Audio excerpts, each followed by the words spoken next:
ஒரு சிறந்த ஆடியோ தொடரின் பலம் அதன் கதாபாத்திரத்தின் ஆழத்தில் இருக்கிறது. நம் கதையின் நாயகன் ஒரு சாதாரண மனிதன்.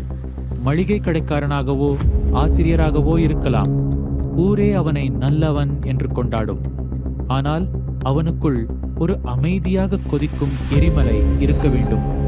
பாட்ஷா படத்தின் மாணிக்கம் போல அவன் அடையும் ஒவ்வொரு அவமானமும் நமக்குள் ஒரு ஸ்பிரிங்கை அழுத்துவது போன்ற பதட்டத்தை உருவாக்க வேண்டும்.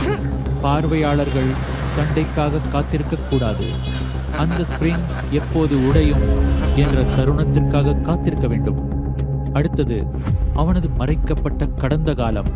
அது சென்னையின் பாதாள உலகமாகவோ அல்லது நீக்கப்பட்ட ஒரு உளவுத்துறை கோப்பாகவோ இருக்கலாம். இங்கே முக்கியமானது திகில், பயம் அல்ல, ஒருவித பதட்டம்.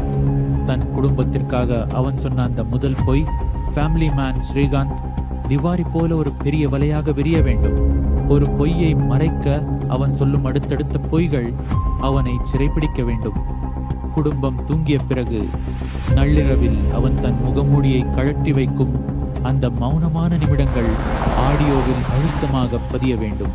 கதையை நகர்த்தும் ஒரு திருப்புமுனை சம்பவம் மிக தீவிரமாக இருக்க வேண்டும். பழைய பெயரோடு வரும் ஒரு அந்நியன் அல்லது குடும்பத்திற்கு வரும் அச்சுறுத்தல் அவனை தட்டி எழுப்ப வேண்டும்.